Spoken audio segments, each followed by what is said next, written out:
warahmatullahi wabarakatuh. Perkenalkan, nama saya Seno, calon guru penggerak rekognisi angkatan 1 dari TKID Arafah 1 Boyolali.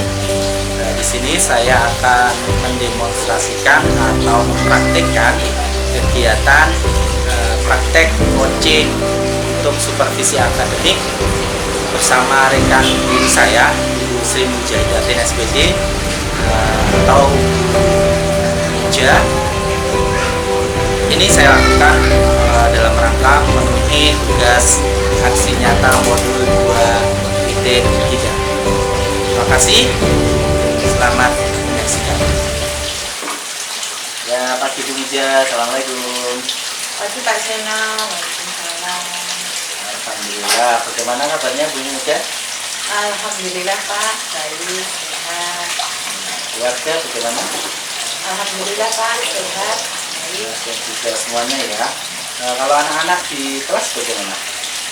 Ya kemarin sempat ada beberapa yang tidak masuk karena sakit Pak, karena lagi musim flu ya, panas gitu. Alhamdulillah ini sudah terkondisikan, sudah pada masuk sehat sih. Oh gitu. Musim-musim sekarang ini ya kita bisa silakan. Apalagi musim-musim antar kayak gini untuk anak-anak juga rentan gitu. Tapi anak-anak di kelas sekarang bagaimana? Apakah sudah membaik? Sudah Pak, sudah membaik, sudah pada masuk semua. Alhamdulillah kalau gitu. Baik kemudian, nah di sini Ibu kita kan ketemu di sini ya, Ibu menemui saya. Kira-kira ada masalah apa nih? Ada hal yang penting yang perlu kita bicarakan di sini Bu? Ini Pak, kemarin itu kan saya sudah melakukan pembelajaran yang berpihak pada anak. Ini saya mempunyai kendala. Oh gitu. Jadi kita mau ngobrolin masalah kesulitan atau permasalahan atau kendala yang sudah dengan hadapi gitu, yang dengan hadapi terkait dengan pembelajaran yang berpihak pada anak gitu. Baik. Kemudian ini Bu, dari apa yang kita lakukan ini, apakah hasil yang nanti Ibu harapkan karena dari diskusi yang kita lakukan ini, pengennya Ibu itu seperti apa sih? Yang ingin saya harapkan itu pembelajaran itu memang berpusat pada anak. Anak itu memang pembelajarannya juga sesuai dengan rencana yang saya buat. Oh betul. Baik. Jadi nanti harapannya diskusi yang kita lakukan itu Ibu bisa menemukan gitu ya. Ya, punya langkah-langkah gitu ya. Apa yang harus dikerjakan setelah kita diskusi ini gitu ya. Apa yang harus dilakukan agar pembelajaran yang berpihak pada anak itu bisa berjalan dengan baik gitu Bu. Iya Pak. Ya, ini mohon izin saya catat ya Bu ya, nggak apa-apa ya. Iya. Ya baik Bu. Nah tadi Ibu ceritakan kalau Ibu itu ada permasalahan, ada kesulitan ketika melakukan atau menerapkan pembelajaran yang berpusat pada anak. Bisa diceritakan kepada saya Bu, apa sih yang menjadi kesulitan itu? Ini Pak, saya itu kan sudah melakukan pembelajaran kemarin itu kan tema binatang ya Pak ya. Saya sudah menyiapkan media pembelajaran, menggunakan bahan alam juga, menggunakan miniatur binatang dan yang lainnya gitu. Tetapi pembelajaran itu anak-anak malah bermain sendiri Pak. Jadi belum sesuai dengan apa yang saya rencanakan. Oh begitu. Jadi anak-anak itu belajar sesuai dengan kehendaknya masing-masing. Itu tidak sesuai dengan rencana pembelajaran yang sudah dilakukan. Berarti tujuan pembelajaran juga belum sampai begitu ya Bu. Oh. Nah, kalau boleh tahu nih, apa sih sebenarnya ukuran keberhasilan dari pembelajaran yang berpusat pada anak itu bisa dikatakan berhasil itu seperti apa? Menurut itu? Menurut saya pembelajaran itu berhasil ketika anak-anak itu bisa melakukan sesuai instruksi saya dan sesuai dengan bakat anak. Oh begitu. Ya. berarti ini ya, pembelajaran itu ketika dikatakan berhasil ketika ini ya, sesuai dengan perencanaan begitu ya. Iya Pak, maksudnya. Jadi anak-anak itu memang mereka juga berkarya, mereka juga bermain, tetapi sesuai dengan tujuan pembelajaran yang sudah tertuang dalam RPPH. Nah, selama ini gimana hasilnya? Hasilnya belum ini Pak, belum maksimal. Oh, belum maksimal. Nah, kalau belum maksimalnya, kalau di kriteria gitu Bu, dalam nilai ya, 1 sampai 10 kira-kira kemarin itu nilainya berapa? 7. 7. 7 itu belum berhasil berarti ya? Belum 8 apa sih? Oh gitu, harapannya Ibu berarti bisa 9 lah. Bisa 9 dalam penerapan pembelajaran yang lebih kepada anak gitu ya. Oh baik Bu. Nah, kemudian ini Bu, ini ya, apa sih usaha yang sudah Ibu lakukan terkait dengan penerapan pelaksanaan pembelajaran yang berpusat pada anak ini yang sudah dilakukan kemarin seperti apa? Yang sudah saya lakukan itu, saya waktu pembelajaran menggunakan media yang untuk anak-anak media. Terus juga awal memberikan inspirasi awal. Juga membuat perencanaan RPPH yang sesuai dengan ini tema. RPP-nya itu sudah dilakukan gitu ya, sudah dibuat gitu ya. Sudah. Nah, kemudian inspirasi awal itu sudah dilakukan gitu ya.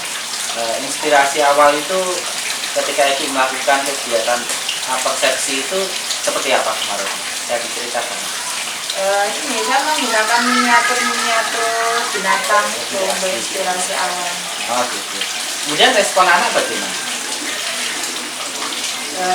Sebenarnya antusias ya, anak-anak suka dengan ketika saya menggunakan media itu gitu. Tetapi suka ketika pembelajaran itu anak-anak lebih suka bermain sendiri gitu. Oh gitu. Jadi waktu persepsi itu memang anak-anak juga sudah fokus gitu ya, sudah fokus pada guru. Tapi ketika kegiatan inti, anak-anak bermain sendiri, bermainnya itu tidak sesuai dengan tujuan pembelajaran yang sudah dilakukan gitu. Oh gitu. Kira-kira apa nih Bu yang faktor-faktor yang menghambat itu? Ya, faktor penghambat ini mungkin ini, saya belum menguasai ini ya, memberikan dukungan lah untuk anak dalam kegiatan pembelajaran itu. Juga mungkin saya juga belum apa ya, kelas itu belum saya loh Pak. Oh gitu. Baik, berarti saya catat ya Bu ya. Tadi ada faktor yang menghambat itu, yang pertama mungkin Ibu belum menguasai dalam memberikan dukungan saat anak-anak melakukan kegiatan main gitu ya. Nah, kemudian yang kedua tadi ada ini ya, dalam penguasaan lingkungan gitu ya, mengondisikan lingkungan main gitu ya, anak-anak gitu. Oh begitu. Jadi ini Bu, dari faktor-faktor yang sudah disebutkan tadi, apakah ada ini ya, ada faktor lain gitu ya? Dukungan ya, kurang dukungan ya dari teman juga ya. Oh gitu ya, dukungan dari teman gitu ya. Iya. Oh baik. Kalau anak-anak sendiri sih bagaimana ketika Ibu memberikan dukungan waktu itu gitu ya? Apakah anak-anak itu respon atau anak-anak memang masih bermain sendiri gitu?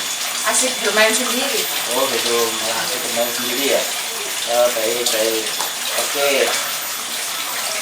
Kemarin berapa jumlahnya sih? Oh ya, murid saya itu banyak Pak, satu kelas itu hanya kita pegang satu guru, muridnya 20 Pak. Oh gitu, berarti ini ya, Ibu kebanyakan murid gitu ya. Idealnya untuk guru itu berapa? Harusnya 1:10.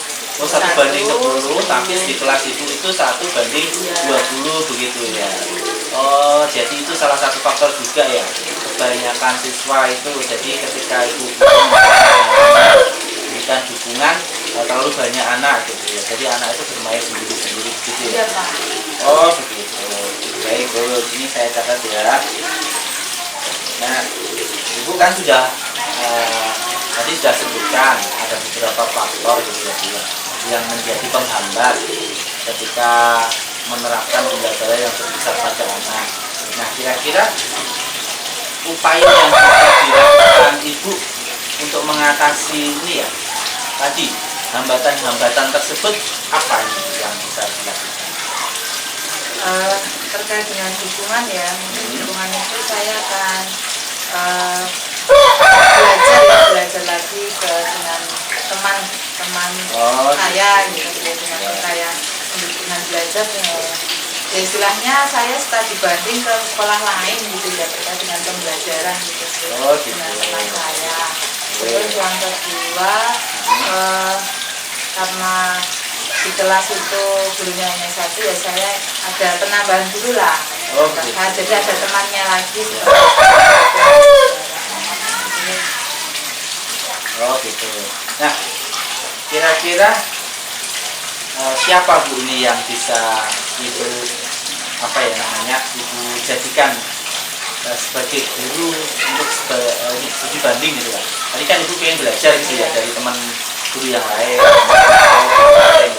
Kira-kira Ibu akan belajar ke siapa ini? Ini Pak, saya mau belajar di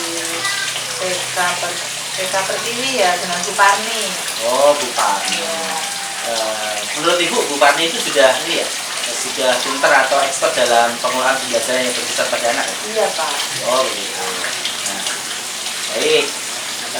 Kemudian siapa Bu kira-kira yang ini ya, yang bisa membantu Ibu dalam mengelola kelas? Tadi kan Ibu mau belajar dengan Bu Parni, tanya tadi juga mau ini ya pengadaan guru untuk pendampingan di kelas.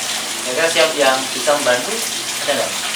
Ada Pak, teman saya Bu Indar Pak. Oh Bu Indar, berarti bisa ya, bisa diajak begitu untuk ini ya mendampingi ketika Ibu melakukan pembelajaran yang berpusat pada anak. Oke, terima kasih Bu. Kemudian ini Bu, kalau dari beberapa upaya, beberapa ide gitu ya, ide yang sudah Ibu ceritakan tadi, kira-kira dalam waktu dekat ini yang bisa dilakukan apa dulu nih Bu? Dalam waktu dekat, nanti saya ini ke tempat Bu Parni tadi ya, untuk belajar. Oh berarti Ibu mau observasi dulu gitu ya, observasi pembelajaran yang dilakukan oleh Bu Parni. Iya. Oke, kira-kira kapan ini bisa dilakukan? Minggu depan Pak. Oh minggu depan ya? Iya. Tempatnya di mana? Apakah ya di TK Pertiwi itu atau? Di TK Pertiwi. Oh di TK Pertiwi di kelasnya Bu Parni. Iya. Apakah Ibu akan ke sana sendiri atau ada teman yang mau diajak gitu? Saya ingin mengajak Bu Indar sekali. Oh gitu sekalian ya, yang tadi Bu sama. Indar yang ingin dijadikan guru pendamping lah gitu ya, dalam mendampingi anak-anak ketika pembelajaran itu ya. Bagus Bu. Kira-kira dari apa yang Ibu lakukan itu ini ya, menurut Ibu itu bisa sangat membantu sekali gitu loh. Artinya dengan studi banding, dengan observasi itu dari Bu Parni sendiri bagaimana? Saya rasa berhasil ya ketika kita bisa observasi atau melihat guru lain dalam pembelajaran itu kan saya menjadi termotivasi untuk bisa melakukan pembelajaran yang berpusat pada murid itu untuk memberikan dukungan secara maksimal mendampingi anak di kelas ketika di area bermain. Oh begitu. Baik. Oke Bu, dari percakapan yang sudah kita lakukan tadi kan ada beberapa ide, beberapa gagasan gitu ya. Nah ini dalam waktu dekat Ibu akan melakukan observasi pembelajaran ke kelasnya Bu Parni gitu ya, di Kota Pertiwi, Boyolali. Nah ini kira-kira dari apa yang sudah kita diskusikan, apa yang kita obrolkan, ini kan ada beberapa hasil. Bisa apa yang bisa Ibu simpulkan dari percakapan? Yang dapat saya simpulkan dari pertemuan yang kali ini, pembelajaran ya, saya bisa untuk observasi di tempat teman saya di Pani, terus juga pendampingan saat pembelajaran melibatkan teman yaitu Bu Indah, juga membuat perencanaan Pak, perencanaan pembelajaran. Oh begitu. Baik Bu, mudah-mudahan apa yang sudah Ibu ide Ibu, gagasan Ibu yang sudah Ibu rencanakan ini bisa berjalan dengan baik, sehingga nanti kedepannya bisa memberikan kontribusi positif pada pembelajaran di kelas Ibu. Tadi sudah Ibu sampaikan bahwasanya di kelas itu ada permasalahan kesulitan, semoga permasalahan dan kesulitan itu bisa segera teratasi dengan apa yang sudah Ibu rencanakan tadi. Sama-sama Bu. Jadi mungkin berarti setelah pekan depan kita bisa ketemu lagi ya Bu ya. Siapa?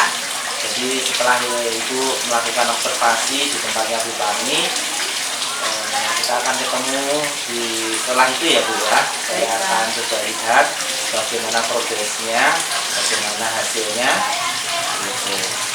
Ya, terima kasih ya Bu. Terima kasih Pak Sino. Sama-sama. Sukses ya Bu ya. Semoga kelasnya jadi lebih baik, semoga pembelajarannya juga lebih baik. Sampai ketemu lagi ya Bu ya. Baik Pak. Terima kasih. Assalamualaikum. Selamat pagi Bu. Selamat pagi Pak Sino. Izin dulu ya. Saya mau ke kantor dulu. Soalnya ini ada teman gitu ya. Nah tadi katanya saya ketemu di kantor. Izin, makasih ya Bu ya. Terima kasih Pak Sino. Ya, sudah enggak apa-apa ya. Izin mau Pak. Terima kasih Bu. Iya Pak. Ya, yang tadi praktek coaching untuk supervisi akademik yang sudah saya lakukan bersama rekan guru saya. Mudah-mudahan yang sudah kami lakukan bisa memberikan kontribusi positif, bisa bermanfaat bagi semuanya.